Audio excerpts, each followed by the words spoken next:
Voilà, shalom, shalom, peuple de Dieu.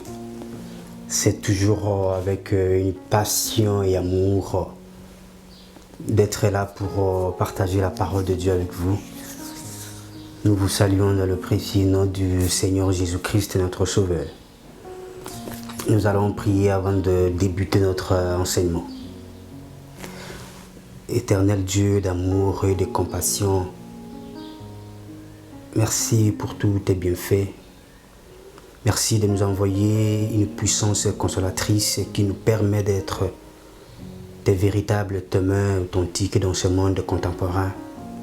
Que cette puissance du Saint-Esprit se manifeste quotidiennement dans notre vie, dans le nom de Jésus. Amen. Gloire à Dieu, notre Sauveur, notre Père. Nous sommes très reconnaissants encore pour ce dimanche, pour tout ce que le Seigneur fait pour nous.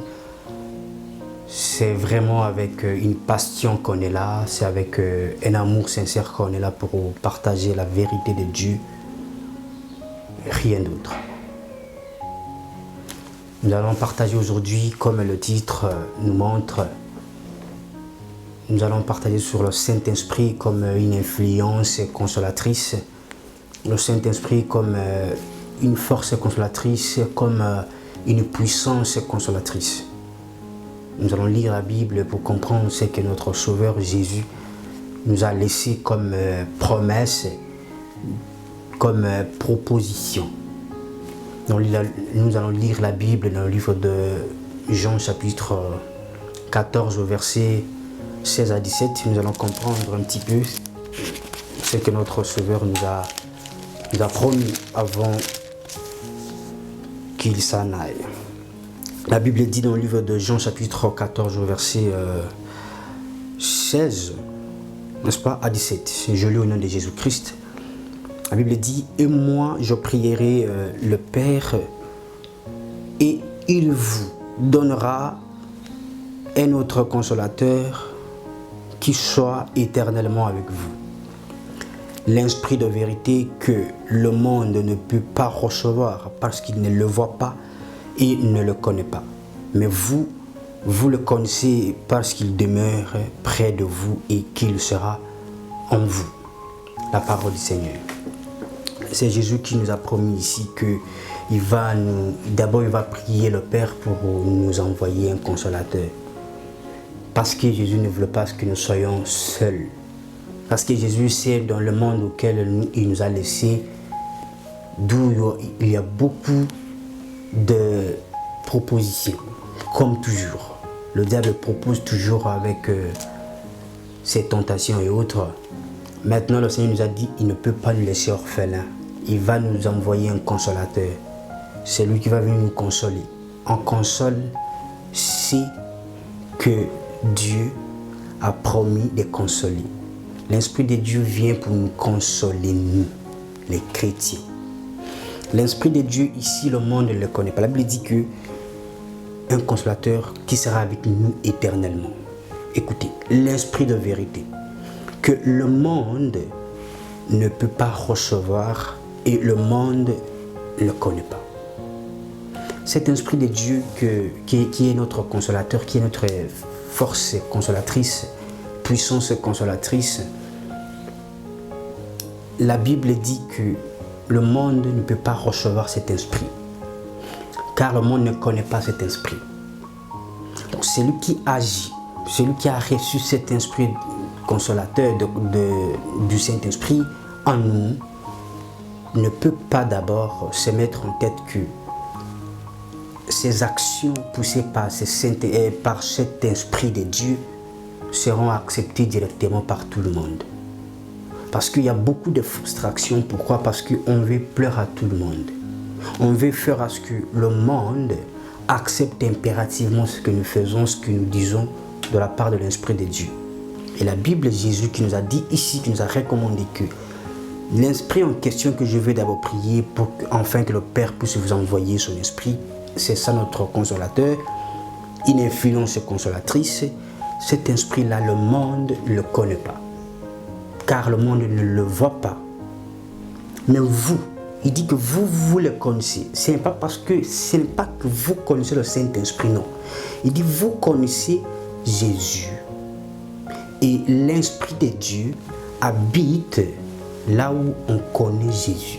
L'Esprit de Dieu se manifeste. Le Saint-Esprit en question, qui est notre influence consolatrice, habite, siège, réside, donne sa force et soutient et console ceux qui connaissent Christ. Et il reste avec eux pour toujours. Ce n'est pas que vous connaissez l'Esprit, non. Vous connaissez Christ, et quand l'Esprit va venir habiter chez les gens qui connaissent Christ. Pas le monde. Le monde ne connaît pas Christ. Donc l'Esprit de Dieu ne peut pas venir pour commencer à parler directement au monde. L'Esprit de Dieu parle aux enfants de Dieu. L'Esprit de Dieu parle d'abord aux chrétiens, ceux qui connaissent Christ. C'est ce que la Bible dit. Et il dit quoi? Il va demeurer près de vous et qu'il sera en vous. Parce que nous connaissons Christ. Christ en tant que parole. La parole de Dieu qui est notre base, notre source, notre chemin, qui nous montre le chemin, etc. L'Esprit de Dieu va se servir de cette parole de Dieu. À quiconque a cette parole de Dieu, de Christ, la parole de Christ que vous avez, l'Esprit de Dieu va commencer à manifester cette parole de Dieu. Tout ce qui est écrit à l'intérieur, toutes les promesses vont se réaliser parce qu'il vient avec une force, il vient avec une puissance, il vient avec une influence qui va vous pousser à aller de l'avant. De tout ce que vous avez cru sur la parole de Dieu, l'Esprit de Dieu va venir pour vous confirmer, pour vous motiver à croire, à obéir à Dieu surtout. Et enfin, accomplir tout dont le Seigneur sera glorifié. L'Esprit de Dieu n'est pas venu vers le monde, car le monde ne connaît pas l'Esprit de Dieu.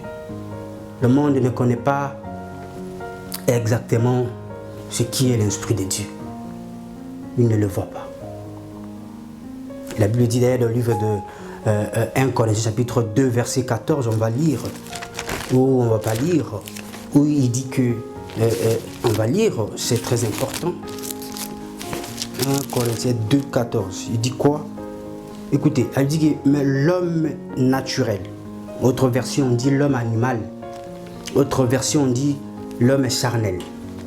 Dans ma version on dit mais l'homme naturel, l'homme charnel, l'homme animal ne reçoit pas les choses de l'Esprit de Dieu, car elles sont une folie pour lui et il ne peut le connaître parce que c'est spirituellement qu'on en juge. Alors si vous voulez plaire à tout le monde, si vous agissez avec l'Esprit de Dieu, si vous avez reçu la puissance de l'Esprit de Dieu pour accomplir la volonté de Dieu dans le monde, gagner les âmes pour Christ, être de véritables témoins pour le Seigneur, d'abord il faut savoir que le monde ne connaît pas l'Esprit de Dieu. Et tout homme animal, tout homme charnel, tout homme physique qui n'est pas spirituel ne peut pas comprendre cette parole de Dieu, car c'est spirituellement qu'on en juge. C'est spirituellement. Vous pouvez voir les choses avec des yeux physiques, mais ce n'est pas forcément ça qu'on va juger, c'est la réalité. Tout est jugé spirituellement. Donc soyez plus avec une communion, une connaissance exacte et intacte avec le Seigneur dans le Saint-Esprit. Alors, si moi je veux réellement plaire à Dieu, parce que Dieu me dit que le monde ne connaît pas sa parole, l'homme animal voit l'Esprit de Dieu comme une folie. Comme une folie pour lui. Lorsque vous parlez les choses de Dieu, lorsque vous parlez les choses de l'Esprit de Dieu, lorsque vous expliquez la profondeur de la parole de Dieu, de ce que le Saint-Esprit est venu faire, et de ce qu'il est, et de ce qu'il fait, et de qui il est, la Bible dit qu'un homme animal voit tout ça comme une folie pour lui. Alors si vous voulez vouloir plaire à tout le monde, vous allez échouer lamentablement dans votre ministère et dans tout ce que vous allez entreprendre. Le Seigneur nous dit de ne pas faire cette erreur, car il nous avertit que l'homme animal dans le monde où nous vivons, avec les gens que nous côtoyons, avec les gens que nous fréquentons, dans des églises, dans nos travaux, etc., là où on se croise, à l'école, à l'université, etc., il y a des hommes charnels, il y a des hommes naturels, il y a des hommes animaux qui ne connaissent pas l'Esprit de Dieu, qui ne peuvent même pas recevoir l'Esprit de Dieu, les choses de l'Esprit de Dieu, car c'est comme une folie pour eux.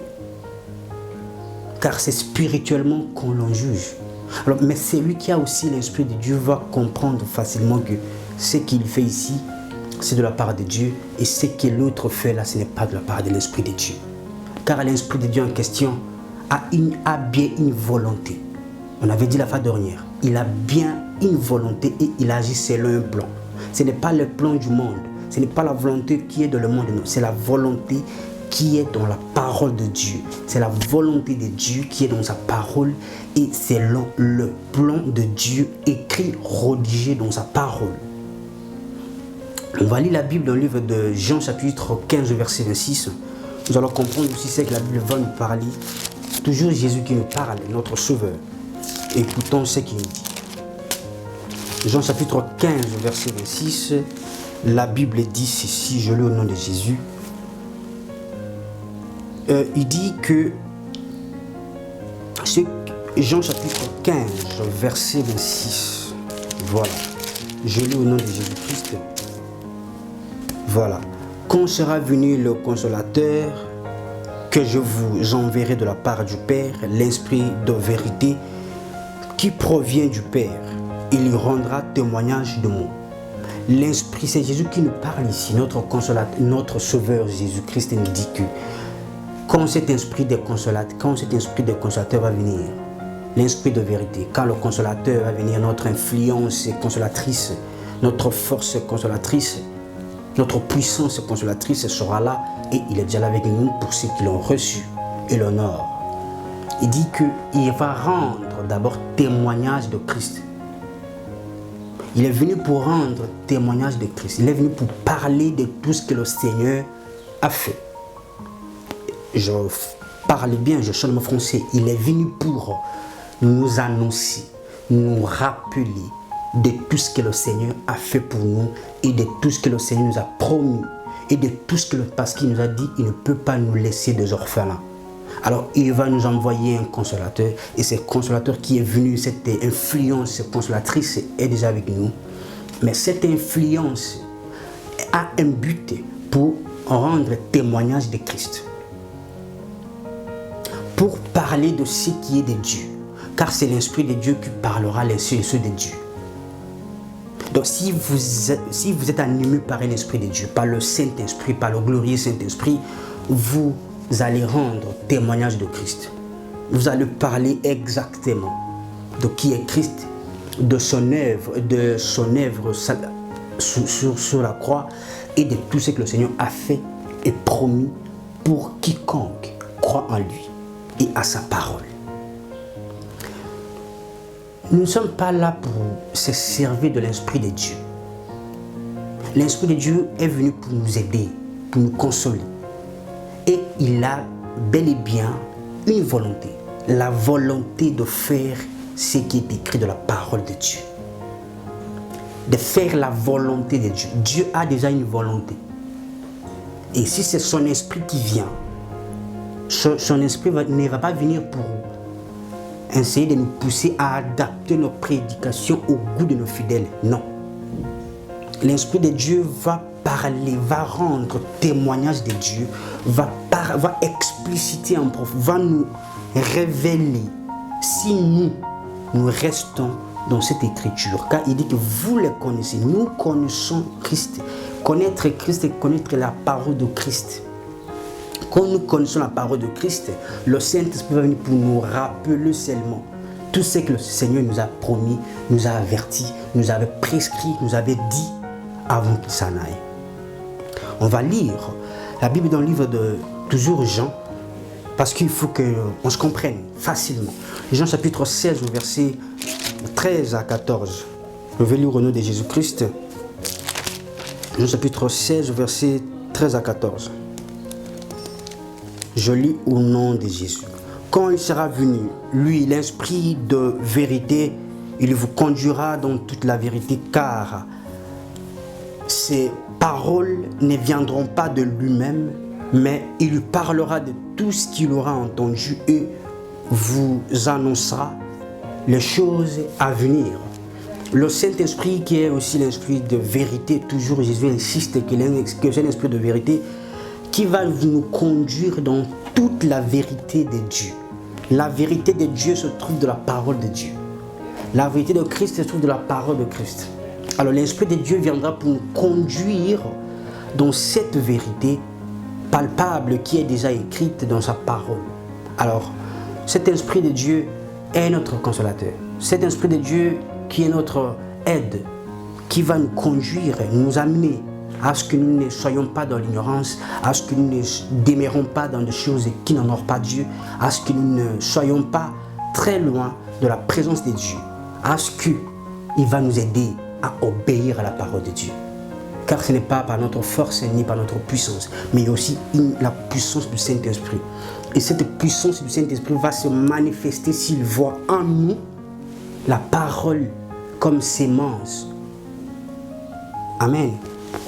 Alors cet Esprit de Dieu va nous annoncer exactement et intégralement les choses qu'il a vues de Dieu, qu'il a pris de la part, qu'il a vu c'est Dieu pour venir nous l'annoncer. C'est quoi ces choses à venir? Les choses à venir, ce n'est pas les choses qui n'ont jamais été écrites par ici. Parce que tout ce que nous voyons, tout ce qui est dans ce monde est écrit ici de la Bible. Alors le Saint-Esprit va venir pour nous les rappeler. Voilà pourquoi il faut toujours méditer la parole de Dieu. Lorsque vous méditez la parole de Dieu, c'est vous êtes en train de permettre au glorieux Saint-Esprit de se manifester tel qu'il est, de manifester sa puissance, de manifester sa consolation en vous. Car quand vous ne connaissez pas la parole de Dieu, car vous ne connaissez pas la parole de Christ, car vous ne connaissez pas ce que Christ nous a promis, ce que Christ nous a dit de faire pour lui être agréable, de faire pour être ses témoins, de faire pour plaire au Père, etc., nous ne serons pas en train de bien communier avec le Saint-Esprit. Car l'Esprit de Dieu en question, que nous disons que l'Esprit de Dieu qui me parle, qui m'a parlé, qui m'envoie, etc., l'Esprit de Dieu récupère toujours la parole de Dieu que vous connaissez, que vous avez déjà, que vous avez lu et peut-être oublié, et essayer d'agir avec cette parole de Dieu pour trouver des solutions là où il y a des situations, pour trouver de guérison là où il y a de maladies, pour trouver pour débloquer toute situation qui était bloquée, car il a une puissance consolatrice. Lorsqu'il vient dans notre vie, c'est pour nous aider à être encore plus libres, car on a lu que nous sommes libres et parfois on a des pensées négatives et parfois on a la peur d'agir et parfois on a les découragements vis-à-vis de tout ce que nous vivons, de tout ce que les gens interprètent à gauche, à droite. Mais lorsque nous avons le glorieux Saint-Esprit et nous le respectons en tant qu'une influence consolatrice dans notre vie, cet Esprit de Dieu va nous motiver encore de plus, nous renforcer encore de plus à ce que nous fassions des choses exactement selon ce que le Seigneur nous demande de faire. Et sans plus tarder, nous allons lire la Bible dans le livre de 1 Jean chapitre 2, verset 27. Nous allons comprendre aussi l'Esprit qui va nous annoncer les choses à venir. Cet Esprit que nous avons reçu, c'est pourquoi nous l'avons reçu. C'est pourquoi nous l'avons reçu. Nous allons lire la Bible dans le livre de Jean chapitre 2, verset 27. 1 Jean chapitre 2, verset 27. On va lire. Pour vous, l'onction que vous avez reçue de lui demeure en vous. Et vous n'avez pas besoin qu'on vous enseigne, mais comme son onction vous enseigne toutes choses, qu'elle est véritable et qu'elle n'est pas un mensonge, demeurez en lui, comme elle vous l'a annoncé. Demeurez dans les enseignements, d'autres versions dit demeurez dans les enseignements qu'il vous a prescrits, qu'il vous a donnés. Les enseignements dont le Saint-Esprit nous rappelle que c'est Christ qui nous a dit ceci. L'onction que nous avons reçue en nous, le Saint-Esprit avec toute sa puissance et onction est là. Amen. L'onction du Saint-Esprit, sa puissance. Mais il dit d'abord que nous puissions demeurer dans ses enseignements. Nous, on n'a pas besoin que le monde puisse nous enseigner tout ça. Car la parole de Dieu nous parle exactement qui est le Saint-Esprit, qui est Dieu, qui nous sommes, dans le monde où nous vivons, etc. Et le glorieux Saint-Esprit est venu pour nous le rappeler, pour nous enseigner encore de nouveau, mais toujours lié avec la parole de Dieu. L'Esprit de Dieu est toujours lié avec la parole de Dieu pour consoler le peuple de Dieu. Si on veut être consolé, soutenu, amen, soulagé par l'Esprit de Dieu, de la part de Dieu en Christ, et de la part de Dieu en plus, nous serons obligés et nous devons savoir que cet Esprit de Dieu va toujours se servir de la parole de Dieu que nous connaissons, que nous avons lue, pour agir, pour manifester son onction. Et ce n'est pas l'onction d'aller voir que les négatifs chez les gens. Ce n'est pas l'onction que nous avons reçue pour aller dénoncer que ce qui est mal, que voir que l'échec, que voir que le démon, que voir que les choses qui n'avanceront pas. Non. Mais on a reçu l'Esprit de Dieu pour un but. D'abord, demeurer dans ses enseignements, les enseignements de Christ. Lorsque nous allons demeurer dans les enseignements de Christ, automatiquement, l'Esprit de Dieu va nous montrer la volonté de Christ pour nous. Qu'est-ce que nous pouvons faire pour que l'Esprit de Dieu que nous avons reçu, pour que cette onction qui demeure en nous puisse se glorifier, pour que Dieu, notre Père, celui qui a envoyé le Saint-Esprit en question, qui nous a donné l'onction, puisse se glorifier. Car le Saint-Esprit n'est pas venu pour se glorifier lui-même, non. Et il ne parlera pas de lui-même. Il lui parlera exactement de tout ce qu'il a vu au Père. Et il ne peut pas venir se glorifier lui-même.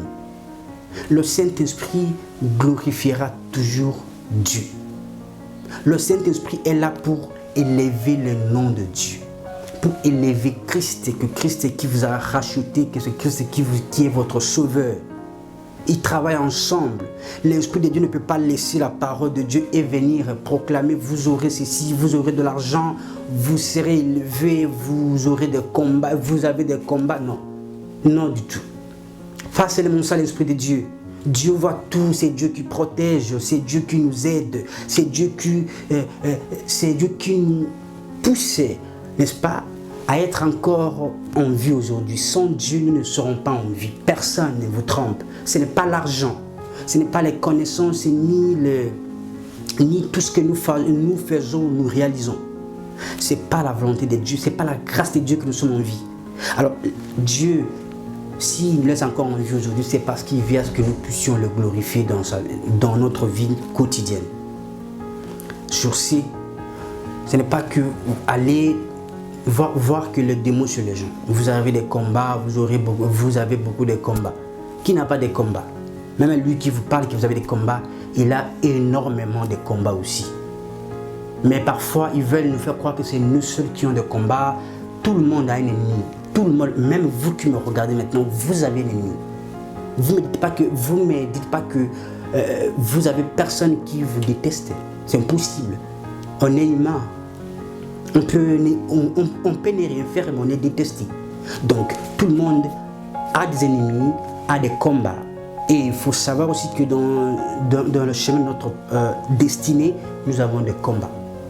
Alors, l'Esprit de Dieu qui est capable de nous aider, de nous faire faufiler à ce que nous puissions accomplir notre mission sur la terre. Et que personne ne vous trompe. On vient avec l'onction de Dieu. Il dit que l'onction que vous avez reçue là, demeurez dans les enseignements qu'elle vous donne. Ces enseignements sont pour notre bien. Pas pour dénoncer, pas pour aller voir comment les gens vont devenir. Soyez des ambassadeurs. Le Saint-Esprit est venu pour que vous soyez des ambassadeurs. Vous glorifiez Dieu. Quand vous parlerez maintenant avec la puissance qui est en vous, que vous avez reçue, avec cette onction-là, vous allez gagner des âmes, vous allez faire à ce que le Christ soit glorifié et quotidiennement. C'est ça le but du Saint-Esprit. Pas forcément pour aller voir à chez les gens. On va lire la Bible dans le livre de Actes des Apôtres, chapitre 1, au verset 8. Je pense qu'on va chuter là-bas par la grâce de Dieu. Actes chapitre 1, verset 8.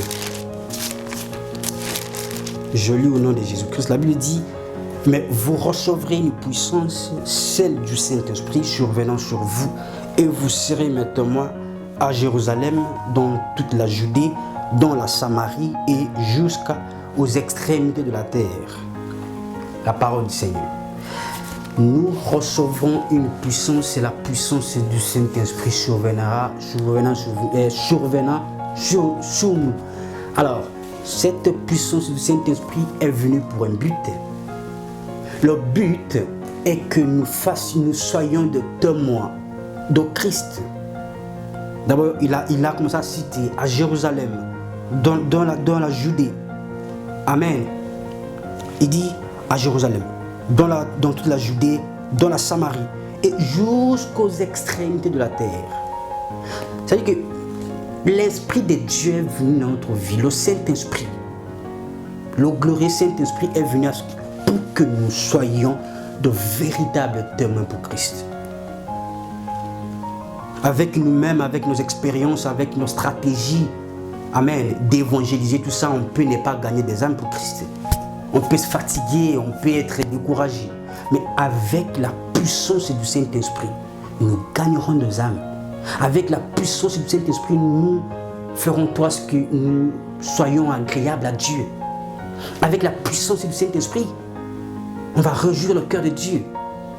Avec la puissance du Saint-Esprit, on va tellement rester éveillé parce que cette puissance ne nous laisse pas seuls ni orphelins. Nous ne sommes pas des orphelins parce que le Saint-Esprit est en nous. Et nous rappelle à tout moment que la parole de Christ va s'accomplir. Ne vous découragez pas. C'est la parole de Dieu que vous avez écoutée hier, ça va se réaliser demain. Ne vous découragez pas. C'est le travail du Saint-Esprit, notre consolateur. Alors, si vous croyez que le Saint-Esprit c'est seulement pour faire trembler les gens, là c'est autre christianisme. Si vous croyez que le Saint-Esprit c'est pour prophétiser seulement, là c'est autre christianisme. Mais le Saint-Esprit est venu à ce que nous soyons de véritables témoins pour Christ.